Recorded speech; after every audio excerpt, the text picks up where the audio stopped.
Lakers, now the 7th seed, opened as a substantial favorite to win the series. That, according to Caesars Sportsbook by William Hill. It's the first time in at least 30 years that a 7 seed is favored over a 2 seed in the Phoenix Suns. Max, should the Lakers have been such heavy favorites? No, not 3-1 favorites. Minus 300 means you bet 100. You have to bet 300 to win 100.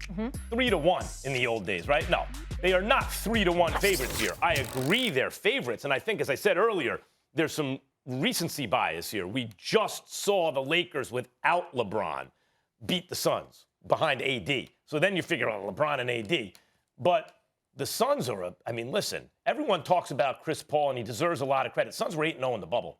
So, the whole question about Devin Booker, is he an empty calorie stat guy, or is he a real? No. He showed you he was killing the game in wins. 8-0. 8-0, excuse me, before, during the bubble. Stephen A., when we looked at the Suns on paper in the preseason, I was thinking the biggest question mark is the #1 overall draft pick center, who's already pretty good, DeAndre Ayton.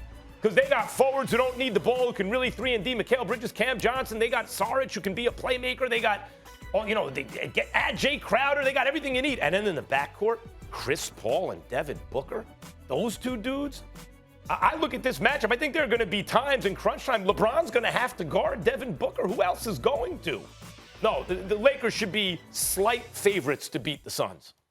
I agree with that. I don't think they'd blow them out. When I pick the Lakers to win this series, I'm thinking 7 games because I think it could potentially come down to that. I respect the hell out of the Suns. I just think that, there's a piece missing. I think they're a relatively young team when all is said and done. And as the way series progresses, palms will get sweaty, backsides will get tight, and somebody is going to mess up of that younger ilk. That's what I'm believing about the Phoenix Suns. So I'm not summarily dismissing them. I'm just saying they're good, but the Lakers obviously are better, not just because of LeBron, but because of their championship experience. And I think that's what this comes down to. I'm not trying to take anything away from them. I know in terms of Chris Paul has been sensational this year. We all know that. And that's why I'm tired of hearing about the bubble play. I don't believe that we can ignore the fact that last year's truncated season, in which the season was put to a stop for 4.5 months before play resumed, I don't think we can put as much weight on their bubble play as we're giving it. We give them credit when it's due at the time that it was transpiring, because it said a lot that they went out there and went 8-0. But in the end, it's not like if they had come into this season with the same squad without Chris Paul, they would have won 50 win. They would have went 51-21. They would have battled for the top overall seed in the NBA in the Western Conference and end up finishing as the #2 seed. It's not as if those things would have happened without Chris Paul. Just ask Monty Williams, the coach of the year voted by the coaches, the coach of the year voted by me. The man has done a sensational job, and it took a lot for me not to give Tom Thibodeau of the New York Knicks the Coach of the Year award. But Monty Williams was just that exceptional, and it couldn't be ignored. Even he knows what kind of impact Chris Paul has had on this team, particularly these young players, and specifically DeAndre Ayton. Because he told DeAndre Ayton, we going to go against some big teams in the Western Conference. We can't beat them without you. And look at how DeAndre Ayton has developed over this season.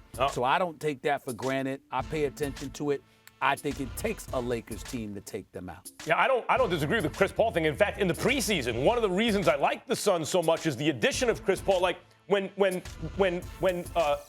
Westbrook goes to the Wizards and he's going to be there with Bradley Beal. They're both big talents, but you got to wait and see how are they going to play together. Even Kyrie and James Harden, how are they going to fit together? Like on paper, maybe not. Let's see. And they worked it out. When they picked up Chris Paul, and it's going to be Chris Paul and Devin Booker, I thought, oh, my God, that's on paper, that's perfect. And it worked out the way you thought it would. And one of the reasons I liked the Suns a lot in the preseason was the effect that Chris Paul was likely to have on DeAndre Ayton. I agree with all of that. Still, you like the Lakers here, at least I do, by a little bit. And partly that's because even if Ayton has been guided by Chris Paul, he's still young, hopefully, in his NBA career. If this was 2 years down the line, if this was a DeAndre Ayton from 2 years from now, I might feel differently. But it's not. He's still a little green. I like the Lakers. Real quick, Max, you trust the Suns or Jazz more? Actually, I trust the Suns more. And what it boils down to is kind of the stupid sports guy thing here. The Jazz are a better overall team, all that stuff. When it comes down to it, the Jazz got one killer. One killer. That's Donovan Mitchell. The Suns got two, Chris Paul and Devin Booker, so I like them a little more.